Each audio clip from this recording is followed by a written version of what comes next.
Welcome to the How to Be Awesome at Your Job podcast, the show where brilliant professionals share how to sharpen the universal skills required to flourish at work. Enjoy more career fun, wins, meaning, and money with your host, Pete Makaitis.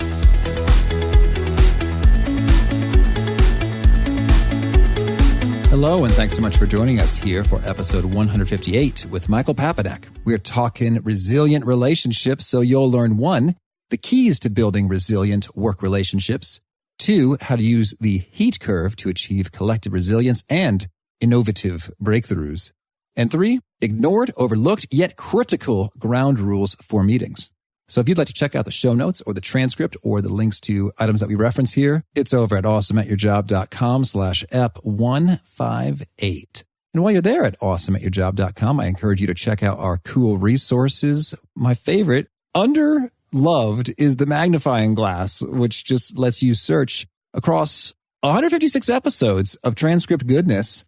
Any guest who said anything wise, you can summon it in a hurry because it's been transcribed. So that's 1. Or some of the email resources from the 10 Days to Winning at Work email course, all about slashing through waste at work to free up more time, or the Gold Nugget email list, which provides the prescriptive wisdom of each guest in an email you can read in under 2 minutes. So if you wish you could take notes, but alas, you're running your drive and you can't put pen to paper, we do that for you there. So you can sign up on the website or right from your phone by texting NUG, that's N-U-G, short for Gold Nuggets.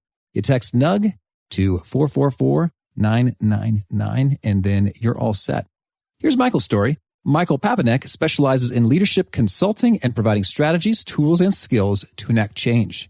He's the principal consultant and founder of Michael Papanek Consulting and has advised leaders from top companies including Google, Microsoft, and Apple. Prior to that, he worked in Interaction Associates as a general manager and was a systems engineer at Electronic Data Systems. Here is Michael. Michael, thanks so much for joining us here on the How to Be Awesome at Your Job podcast. Thanks. Happy to be here.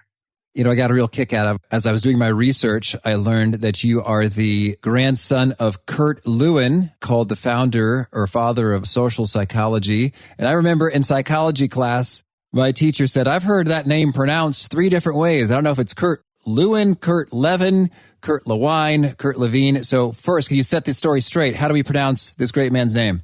Well, actually, if you were in Germany, you might have said Levine. Okay. But when he came to the United States, my mother, he's my grandfather on my mom's side, it was always Lewin. So today you would say Kurt Lewin, and people that follow his thinking are Lewinians. Okay. Noted. And are you a Lewinian? Absolutely. Well, I'm a Lithuanian. So is that related? Yeah. That's great. And so then you did not get the chance to meet him in your life, but he had an influence on you nonetheless. Yeah, he really did. It's interesting. He died pretty young. He died when my mother was a teenager. He was only in the United States for a few years and never spoke English. Had a massive impact on psychological thought and thinking. Growing up, especially as a kid, I would just sometimes hear about and certainly see pictures of Father, as my mother referred to him. And over the years, I started to find out who he really was. I mean, again, as a young man, I'm not sure if I almost ran away from the family legacy a little bit. I worked on technology. I was a programmer. I was not going to be on the human side of things. But then I really couldn't ignore, couldn't resist, couldn't avoid becoming more and more interested in, the things that he was interested in. How do people get along? Why do they get along? Why don't they? What do we do with really intractable differences? What's the role of leadership? All these questions that he provided such great ideas about. So I became an organizational consultant, leadership consultant, change management consultant enough years ago that I had some phenomenal conversations with my mom, Dr. Miriam Lewin, about Lewin. People still write to me from all over the world asking about him. Unfortunately, my mother passed away, so I can't ask her anymore. But I'm very proud, really, to be doing anything that might follow in his footsteps in any way. Oh, that's great. And so then you've collected a number of your thoughts and ideas and synthesized them in your recent book, From Breakdown to Breakthrough. Sort of what's the big idea, the main point that you put forward there? Well, I wanted to answer a few questions. One of the key questions is, why is it under stress and change, some business relationships get stronger, people pull together, sometimes form lifelong relationships, while other times under stress and difficulty, we fall apart, we turn on each other. Why does that happen? And so the big idea, I think the answer in the book is that what we want to have is resilient relationships. A resilient relationship is one that I define as being strong, flexible, and fair. And so if you have resilient relationships, that's how you're going to win the long game of business, I think. Okay, so they have those components of being strong, flexible, and fair. And so if they have those and the strength or the stress from the outside kind of makes them all the more powerful versus crumble. So, well, can you maybe walk us through a little bit? How does a relationship become strong and flexible and fair? Well, you think about one of the stories that I tell in the book that I call Mr. No. And back many years ago in the 1980s, I worked for EDS, Electronic Data Systems. This was Ross Perot's old company. Yeah. And there was an agreement between, General Motors had actually acquired EDS, and Roger Smith at the time and Ross Perot made this agreement that was supposed to be obviously a wonderful move to make. However, it was not well accepted and fought quite dramatically by the GM people. There were a lot of reasons for that. And what happened is EDS would basically come in with the attitude that you guys are in big trouble. And if you're any good at what you did as far as the IT part of General Motors, you wouldn't need EDS. So we're here to save you. All right. So you can imagine that doesn't create a very good relationship. Mm-hmm. And so I had one fellow that I had to work with. I was writing code in a certain area, and he had to sign off changes before they could be put into production. And he would never sign off any of the changes. He didn't trust us. He didn't know if we'd really done what we should have. In his opinion, we're probably doing the wrong thing anyway. And he was an incredible bottleneck. And it was kind of a rite of passage when you were a new guy at EDS on that team. They'd send you in to speak with this guy so that he could, sort of chew you up and spit you out. Okay. And they sent me in, and I'm sort of clutching my little sign-off sheet, which won't protect me. And I had the same experience everybody else had because in some ways, that's what I expected. All right. And I saw this not really as the client, certainly not as a fellow human being, not as a reasonable person, but kind of, again, representative of this GM, rested, invested, retired in place bureaucrat. And so he treated me, I think, in the way, in fact, that I deserved to be treated. So I needed a resilient relationship with him, or the entire team, frankly, wasn't really going to get anywhere. And I wasn't planning on going anywhere, so this had to get worked out somehow. I knew he wouldn't go anywhere. So when I went into him one day, I went into his office, I looked around the office and I saw a picture of two of his kids in hockey uniforms. Mm-hmm. And rather than just being the EDS corporate guy in the bright red tie, I acted like a human being, asked him about his kid. I'm kind of into hockey. I pretended to be more into hockey than I was, I guess. But I started to get to know him. So the first move in building a resilient relationship, and it may sound intuitive, but people skip it, is to find that other person as a real person. Understand them, not so that you can be necessarily best friends, but so you understand more about who they are, why they do what they do, what they want, what they're trying to avoid, where are they in their journey. And then I can become a part of that. And then I can also see, will they do that for me? Most of the time when you do that for someone, they're going to return the favor. And so that's sort of the beginning of a resilient relationship, is understanding who they are. From there, we can start to take some risks together. We can start to build more trust and eventually get into a virtuous kind of cycle where we're working together, we're creating value for each other. That's the strong part. We can do that even if conditions change. That's the flexible part.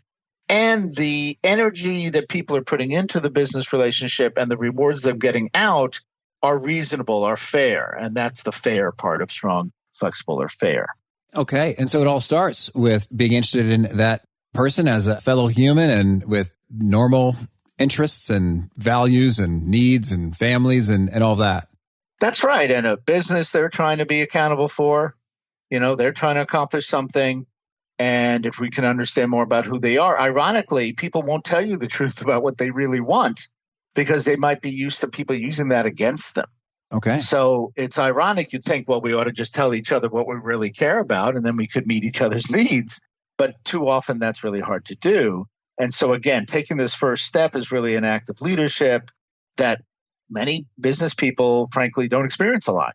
And it's intriguing. Who's somebody who really cares. Yeah. You say an active leadership. I guess I'm also envisioning this from the perspective of if someone has a boss, a manager feels rough, like giving them a tough time, maybe demanding and critical and not offering a lot of, support or encouragement. You're saying that the same first steps apply. Could you maybe paint a picture for how folks in that situation might put it into practice?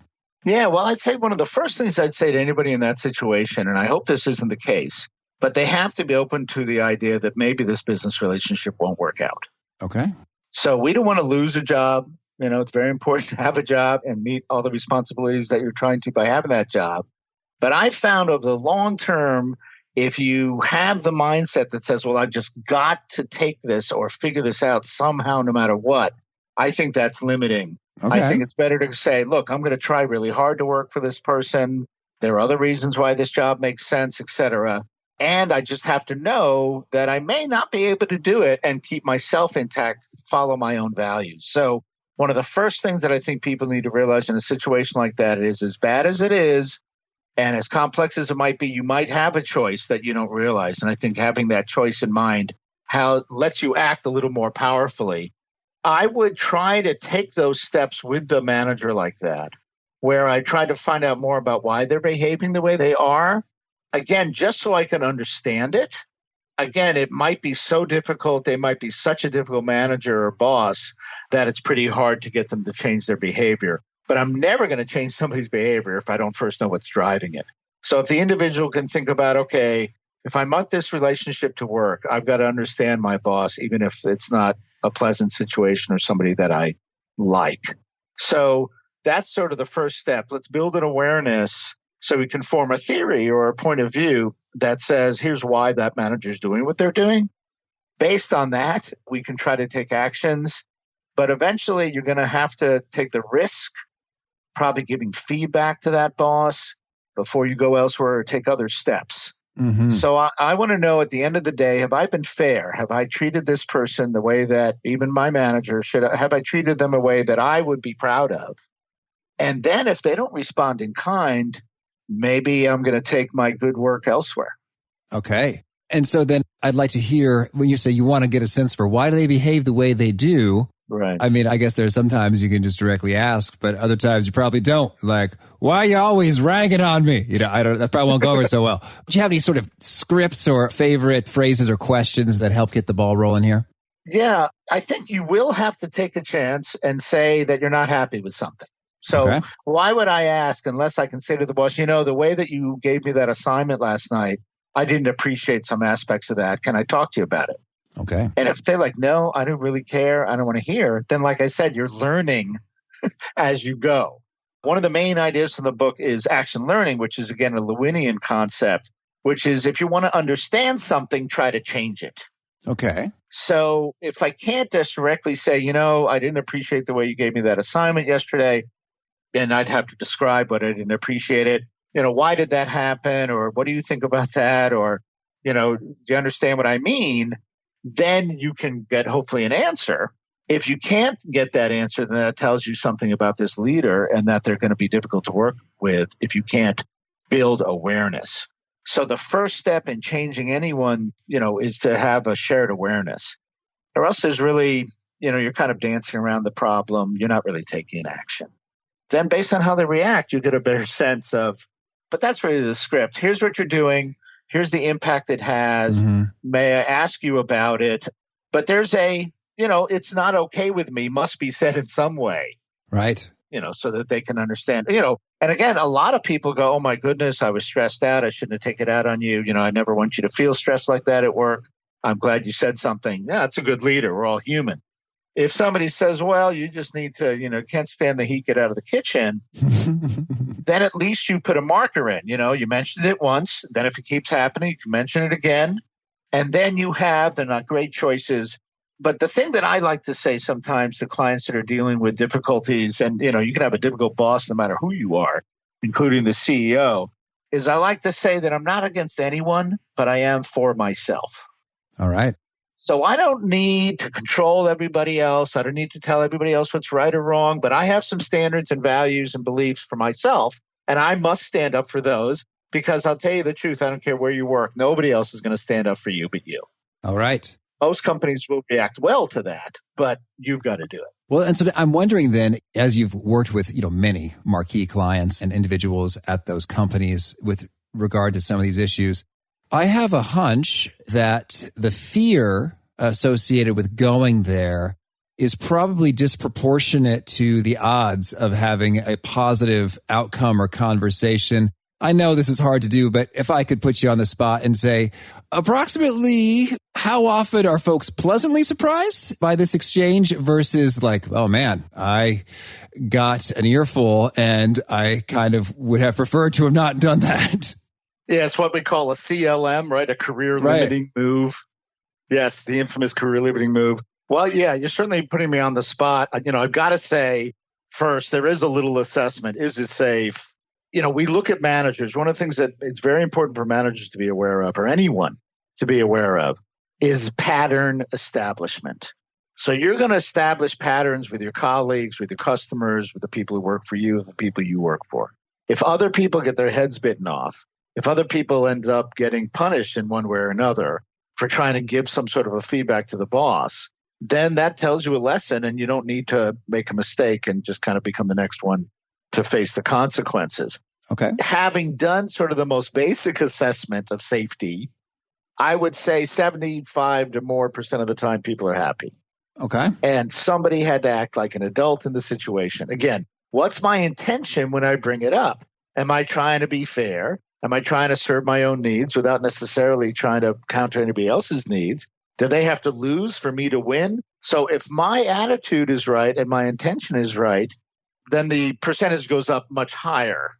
If you act like a victim, if you complain without a solution, if you are avoiding accountability, and most importantly, if you're doing all this while you're not doing so well in your basic job, well, now you're taking a much bigger risk, and I'd say the percentage is much more likely to backfire on you. So where's my standing? Do I have the right? Have I earned the ability? And, if you're doing your basic job correctly, you have. But, I want to do a little assessment first. I'd say the other thing is, how painful is it? Life's too short. Mm-hmm. And I've worked with way too many people, as you say, in great companies. And there's got to be something redeeming. I love the work. I love my colleagues. I love the customer. I love the technology. I love whatever it is, something that is got to be worth, the trouble of dealing with a difficult manager. Because it's one of the top reasons, as the old saying, people don't leave their company, they leave their boss. And so that's a key relationship. When you think about resilient relationships, one of the first things you want to do is assess all your relationships, which ones are most important to you, so you can make sure those are resilient. The relationship you have with your direct supervisors or as a manager with your team members, probably number one on everybody's list. Okay. Well, thank you. We went deep there and I loved it. So, now I want to hit up another concept that you lay out a little bit. What's the story with a heat curve and different types of meetings? Yeah. So what happens with the heat curve? Here's what I noticed with a lot of the companies I work with, and this includes publicly traded, executive boards that are running large, public companies. I find it, across, teams, and that's their ability to handle what I call heat. And I describe this ability in what I call the heat curve. So it's a little hard to do in a podcast, but if the listeners would imagine our little XY axis, and on the horizontal line is heat. So heat is increasing, let's say left to right. And then high to low is the ability for breakdown or breakthrough. And the curve basically says that as heat in a meeting increases, the ability for breakthrough first increases. So what I mean by this is those great meetings where you're not bored, you're certainly not checking your email, you're really interested in the meeting, you can't wait to speak, we're finally discussing important ideas, we're resolving conflicts, or we're creating innovation. Great meeting. And so that's good heat and it leads to breakthrough. The problem is that eventually the heat can be too much. We can start to turn on each other. It can be too difficult, too stressful. And then the curve breaks down and goes all the way down into the breakdown space. So what does all this have to do with business? What people want is a culture that matches their strategy. And generally what people need is an innovative, fast-paced strategy, especially compared to kind of, quote, the old days, whenever those were. Okay. Right? We talk about how things got to be faster. We've got to risk more. We've got to fail more. Innovation is corporate improv. We've got to have each other's back. We've got to be able to take chances together. We essentially need a good heat curve. Mm-hmm. So some companies I work with, some cultures, some even I've noticed this in some countries a little bit, though I'm not an expert on global culture by any means. Some meetings cannot handle any heat at all.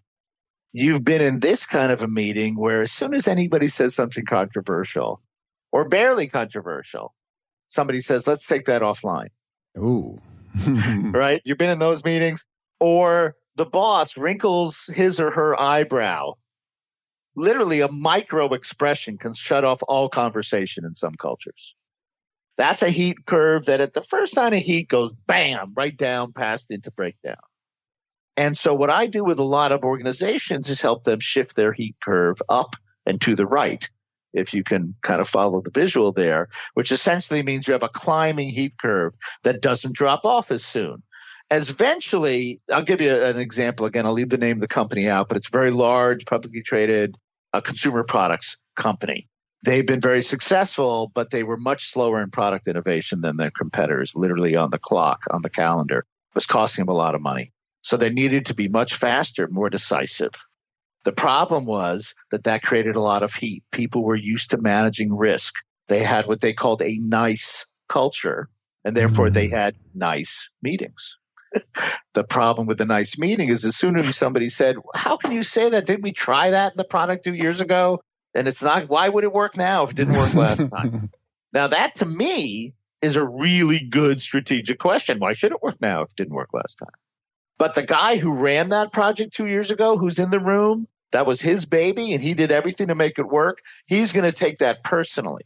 Yeah. And so rather than letting the heat go up, answering that question and maybe having a great product breakthrough, somebody says, well, hold on a minute, Joe did a great job and, everybody tried and it really wasn't Joe's fault. It didn't go wrong. And they, shut the heat down and they try to avoid going into breakdown. So that's what I mean by the heat curve. You need healthy heat, positive heat, heat that generates light. We don't want to have people feel attacked. Then they're going to start to defend themselves. Again, that's what a resilient team has. See, in my mind, and maybe one of the other key points of the book, yes, what's a key point of the book? Another one I think is that resilience is too often right now in books and research seen as an individual trait. Michael is resilient or Michael is not resilient. Leaders are resilient. Take this survey about your attitudes in life. Listen to the story about the endurance with Shackleton, which is a wonderful story if you know it. And these are about resilient individuals. We've studied people after 9/11 in New York. How did they bounce back? I've had personal experience in my life that certainly tested my individual resilience. But what the heat curve is measuring is the collective resilience. I don't think resilience is really an independent individual phenomena. It's not a leadership trait as much as it's a social phenomena. We are resilient or we are not resilient. That's why I focus on the relationship. The unit to me is not the person. I'm not trying to type the individual and how resilient they are. I'm trying to figure out and type the relationship, how resilient the relationship or series of relationships are. So when the drivers of a heat curve in terms of being more up and to the right, as in we can just candidly say what we need to say and be enriched by each other's perspective, with having a bold, vigorous, candid discussion, that's good news in terms of getting stuff done and innovations and all that kind of good stuff. What is behind that then? Is it just a matter of each relationship in the web or matrix of relationships is strong, flexible, and fair? Or how do you go about getting that shift of the heat curve going? Yes. In one sense, it is very much about those relationships in the room. The meeting is really reflecting. It is where those relationships are made. But if it's the only place they're made, then you're missing something. And that the members of the leadership team, if they're in there making collective decisions, must be because they have some sort of interdependence with each other. So I would say, yes, it's very important that we start with the individual relationships in the group. I would also say there are things you can do in meetings that will help us handle more and more heat. Some of these things are somewhat familiar to people, the idea of having some ground rules. Okay. How do we listen to each other? What do we do when we disagree? So we want to learn the more productive methods for handling conflict. And that's one of the key things going to help us climb that heat curve. There's an old saying I like, whenever two people are arguing, they're both right. Okay. Now, you say that in a technology firm with engineers and people's heads will explode. No. There's only one answer. That can't be possible. Two people who disagree can't be right.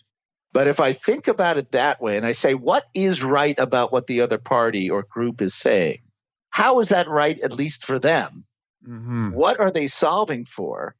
This is usually called interests when we talk about conflict and negotiation. So what are people's underlying interests? And so many of these executives, the same executive team I was talking about that needed to be bolder, needed to innovate, but couldn't handle heat. One of the things that would happen to them is when they disagreed, they would become what we call very positional, meaning they would have one position, it's the only answer, and the other person would have the other position. That product's going to succeed or it's fail, or this is the right price to charge, or no, we have to charge this other price. These seem quite intractable, and that's where you're testing how good your heat curve is. Rather than arguing back and forth over the position and usually ending up with a political resolution based on power, we want to focus more on interests, and we had to teach those executives how to share those interests. Again, reveal something about themselves, reveal where their thinking is coming from, understanding that, and then trying to build a solution that meets as many interests as possible, rather than getting into the win-lose kind of a battle. That's one way that we do it. And you mentioned ground rules as well. I'd love to hear, in some ways, I think that certain ground rules are just assumed or fine. But you tell me, what would you say are some examples of ground rules that are frequently not in place or not followed and make a world of difference in terms of the meeting's ability to have a good heat curve? Yeah, well, first of all, I'm totally with you on the idea that a lot of ground rules are not all that valuable. When I go into a company and I see a laminated set of ground rules on the wall in every meeting room, on the one hand, I'm thinking, all right, if they really use that, that's good. On the other hand, I'm thinking a laminated plaque on the wall is not a living thing. And we kind of wave at the ground rules, but people don't enforce them.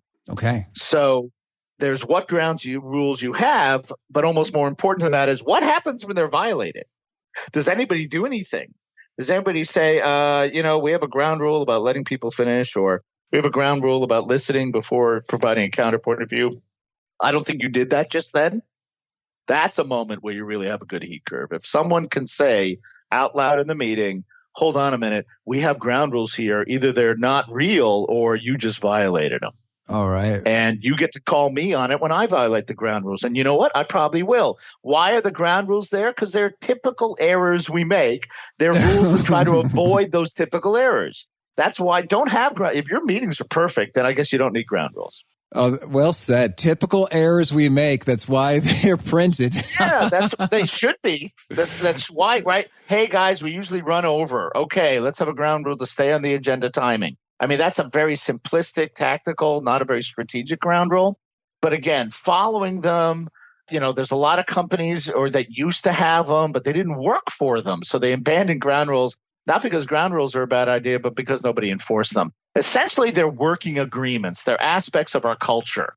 Our meeting is a microcosm of the culture that we have at our company. So it should reflect our values. I would say also that the key one that people miss, the most valuable one that's not on anybody's list, is a ground rule that I call a clear framework for decision making. So what happens too often in meetings and in processes at companies is we start rushing to try to make a decision, and nobody really has talked about how the decision is going to be made. Perfect. Who exactly is the final decision maker? Mm-hmm. What's the deadline for this decision maker? Who are the key stakeholders? And what is the fallback option if we can't reach an agreement? What happens in too many companies, they avoid decision making. They make a decision, but certain people don't agree, so they get to object, and we end up making the same decision over and over. We slow down implementation, we reduce ownership, we reduce accountability. So I think decision-making is an important place to work because it's so critical. And so if you're in a meeting, you want to improve your heat curve, you want to be able to handle more heat, I would say, hold on, before we start talking about the pros and cons, if it's not clear, ask, How exactly are we making this decision?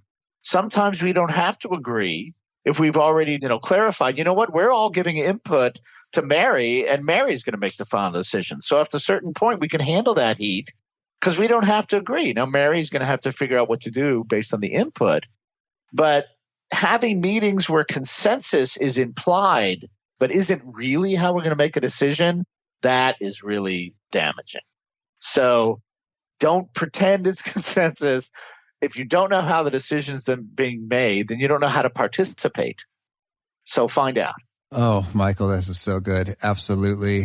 And I'm having flashbacks to consulting at Bain, where we had a Fortune 500 retail organization client, and we had a tool called Rapid for the roles and decision making for recommender, approver, performer, informer, and decider. And that was always a question: who has the D, who has the decision making authority? And then it really does slow things down when it is an implied consensus, but not a real consensus. And then what I found is sometimes when folks challenge or question, hey, who's really in charge or owns the project or who gets to make the decision? Sometimes folks say, oh, well, it's collaborative. And I kind of view that as a non-answer. It's kind of like punting. It's like, well, we don't really know. Just sort of figure it out. And I think that's destructive. What's your take? Yeah, there's so much language for decision-making in companies. That's one reason we can tell that it's important, right? Who's got the D is one. Let's be collaborative. That's one. I have a whole little personal collection of these. One of my favorites / least favorites, if you know what I mean, is socialize. Well, let's socialize this idea. Sometimes people reach, quote, alignment. Now, I'm not against collaboration, alignment, etc. They're all fine. But often they do exactly what you're talking about. It's a way to avoid getting clear. It's a way to wiggle around and have some lack of accountability, lack of ownership. Here's my belief, and I've seen this over and over. People actually, in the end, love clarity on decision making. Amen. Right? They don't have to get their way. They just want a fair hearing. And I believe they deserve that. In companies, people don't always get to have their way, but they ought to get a fair hearing. And so, again, if I say to you, look, we've got a deadline in this decision. It's complicated. It's important. There's a lot of stakeholders. But if we're going to take a good decision, here's what I'm going to make it by. And here's the process. I'd love you to give me some input. We're going to have a big meeting with a lot of the stakeholders next week. I'm going to send out a request for input on email. I'm going to draft a draft decision, and I'll send it back out to people. You get to give me comments. Then I'll make the final decision. All right. Awesome. So we've got the process, we got the roles, we know who ultimately decides, we've got how the input emerges, the deadline. Anything else on the checklist for decision clarity? Scope. So the only thing in the little decision-making framework is the scope. So one of the things that often gets us into trouble is the scope of a decision. Well, wait a minute. What are you deciding? Are you changing the entire way the sales team is structured, or are you changing something about territory assignments? What decision are we making here? Now, both decisions matter a great deal to the salespeople, right? So it's very important that they know, how big or small is this? Now, sometimes it needs to be big. Sometimes if it isn't big enough, people aren't interested in solving the problem. But other times people are assuming implications. Again, these things aren't clear. We don't know how to process them. Our heat curve drops off and we fall back to, this kind of dysfunction. So what I'm trying to do as a leader or project manager or somebody who's just trying to implement something, I'm trying to give people a functional way to express their needs so they don't take dysfunctional ways to do it. Okay. That's where the relationship goes into breakdown. So in a way, as a leader, it's tough because in the end, I'm accountable for creating an environment where people can give effective input and not feel like they're getting rolled over. And I'm doing that while I'm running a business. And so in the end, that's what's great about creating an effective culture, trying to have strong, flexible, and fair relationships, is it's an asset. It becomes an asset to the company. Oh, fantastic. Thank you. Well, now you also discuss 3 shifts that need to occur for developing a resilient relationship. And could you give us maybe the 1-minute version of each of these and how we can make it? All right. Yeah. So the 1-minute version. So these are strategies. So as you said, the outcome is a strong, flexible, and fair relationship. How do I do that? So the first shift is to go from ignorance to knowledge. And that's, again, we talked about that a little bit prior in this podcast. Try to understand the whole person. Certainly it might be mostly on a professional basis, could also be on a personal basis. Who are they? And reveal to them who you are. So move from ignorance, just not knowing, not understanding, to knowledge. That's the first one. Once you've done that, you can try the second strategy, which we call moving from doubt to trust. So if I'm going to have a resilient relationship, I can't have doubt about that relationship. The metaphor I use is like a rickety chair. If you've ever been forced to use a chair that's not really well made, it's kind of, you can't put your whole weight on it. It might collapse. In the end, it's not restful. It's worse than no chair at all. If we build trust in a relationship, it becomes like a solid chair. You can lean into it. It's not going to fall apart under pressure. And so trust has to do with understanding people's intentions and seeing how their actions are consistent with that. Then finally, after moving from doubt to trust, we talk about what we call moving from talk to action. So one of the things I found that I thought was missing is that so much advice has to do with what to say. How do we communicate? How do we have difficult conversations or courageous conversations or fierce conversations? Yes, crucial conversations. And let me be clear, I believe in those approaches and they are necessary to what I'm talking about and to being effective. However, they're insufficient in certain situations. The curve runs out. The old saying was, you can't talk yourself out of a situation that you acted yourself into. Okay. Right? So when I'm working with trying to build resilient teams and organizations and relationships, we're asking, don't ask what you can say. Ask what action can you take that will prove to the other party or person what you're trying to say. If you couldn't send your message, again, what do we hear all the time? Employees are our greatest asset. We want empowerment. We want engagement. We want all these things. We want your input to be effective. We care what you think. But then they sort of, this is all lip service. And when morale is low, too many leaders call a meeting. What I'm interested in doing is figuring out what action can I take. So that's the third strategy when you're dealing with a situation, moving from talk to action. The other great thing, again, about that is it sort of reinforces that action learning idea that says, look, let me take an action and see how the other party responds. If I take a risk, will this person rise to the occasion? Or will they, worry about their own interest and let me drop to the wayside? Okay. That's great. Thank you. Well, tell me, Michael, is there anything else you want to make sure to mention before we hear about some of your favorite things? Well, I'll take us towards one of my favorite things while staying on the topic, and this is the Grateful Dead. So the idea of resilient relationships that are strong, flexible, and fair, it's my intention that these can be used in any relationship. So that's a relationship certainly between people, but it could be a relationship between a company and their customers. It can be the relationship you have with an idea or an organization. And I've had, let's call it, a long relationship with the Grateful Dead. I mean, Grateful Dead are gone now because Jerry Garcia passed away.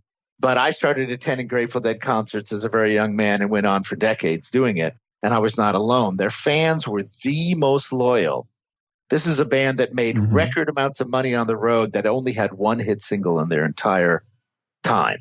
So while they were not a commercial success in that way, they were incredible success because their relationship with their fans was resilient beyond belief. People would travel with them. They'd give up careers to go be with them. They wouldn't attend one concert. They'd attend 12 or 20. Yeah. And that's because the Grateful Dead, for a rock band, and this has been analyzed, by the way, by other business people besides myself, who have tried to understand how they did what they did for so long, and the remaining members are still at it, more than 50 years after they started. First of all, their relationship with their fans is strong. Not only do they provide music that the fans enjoy, but going to a Grateful Dead concert was like going to, I don't know what, summer camp, New Year's Eve, and Christmas all rolled into one. It was a huge happening. People had friends that they would only see on tour or at the shows.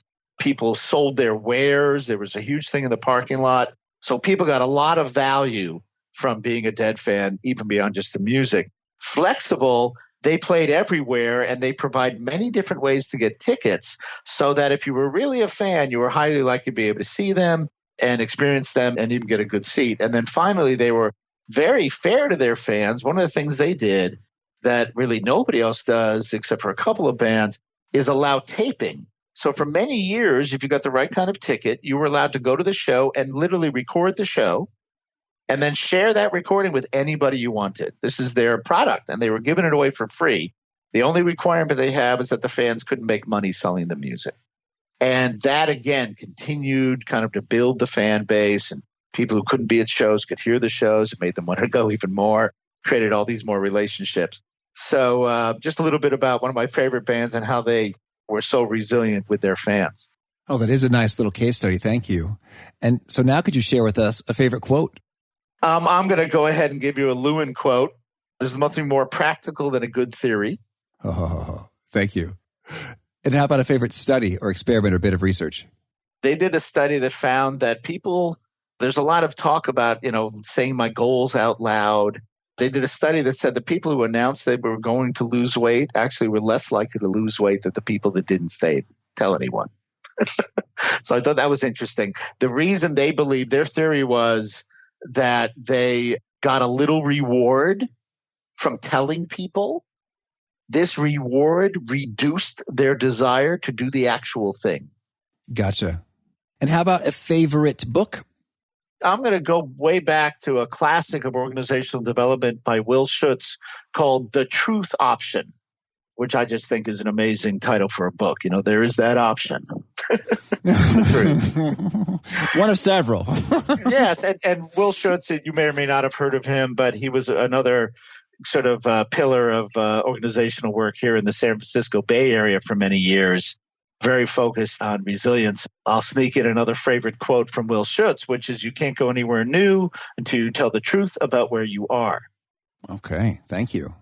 And how about a favorite tool, whether it's a product or service or app or something that helps you be awesome at your job? I really think that appreciative inquiry is one of the tools that a lot of us use in change and in coaching. I had the privilege of meeting Frank Burnett, who is one of the professors who developed appreciative inquiry. So a little plug for him and that tool of using appreciative inquiry when working as a coach or a leader. Okay. And how about a favorite habit, a personal practice of yours that's helpful? Playing music. I think music is so important, at least to me. I can't imagine life without it. And there are so many studies that show that it keeps our brains sharp as we get older.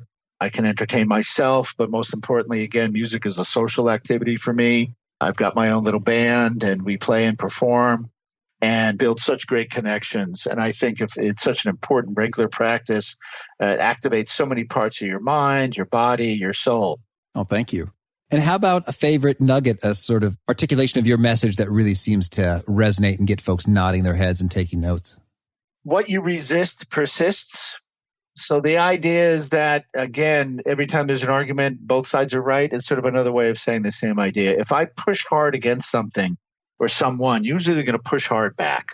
Mm-hmm. And so I think people appreciate this idea that says, again, I'm not against anybody. I am still for myself. But is there a way to stop resisting against something so that we can implement a change? That's where we often get stuck. Okay. And tell me, if folks want to learn more or get in touch, where would you point them? I'd send them to my website, michaelpapanek.com. Again, Michael and last name is Papanek. You can contact me there. I'm at michael@michaelpapanek.com, or there's contact info on the website. And I'll mention that we don't have it out yet, but I'm just getting ready to release a large new part of the site about Lewin. I have a lot of personal family heirlooms from Kurt Lewin and some pretty interesting stories to tell. So we're going to be adding that to the website pretty soon. Oh, great. And do you have a final challenge or call to action for those seeking to be awesome at their jobs? I would say, remember that you don't need to be subject to your relationships. You're actually in charge of them. Okay. Michael, thank you. This is so fun. Good luck and keep on rocking. Thank you so much, Pete. I really enjoyed it. What I love so much in those ground rules is talking about the decision. Who is the decider? When will it be made? What is the scope of the decision? Does someone else approve it? Who implements it? Provides input to it? Oh, that level of clarity just blows away cobwebs and just accelerates team progress. I've seen it in action, and I encourage you to don't be shy about asking some of those questions to get to the bottom of that. And we can really breathe a sigh of relief as the smoke clears and you know what's up and decisions get made, stuff gets done, and meetings suddenly become a little bit more interesting and real progress happens. It feels good. So That was my favorite piece. Hope you dug it as well. And again, if you want to check out the show notes, transcripts, links to stuff we talked about, it's at awesomeatyourjob.com/ep158. And I hope you'll push subscribe so you'll hear from folks like our very next guest. It's Tasha Urich, and she has some intriguing research insights about how we are not as self-aware as we think we are and the implications of that and how it is a key driver to being awesome at your job. So I hope to catch you then. In peace. Thanks for joining us for today's episode. To get the most out of this conversation, visit awesomeatyourjob.com to find today's show notes, transcript, and infographic summary cheat sheet. For more entertaining professional skill sharpening, be sure to subscribe to catch the next episode of How to Be Awesome at Your Job.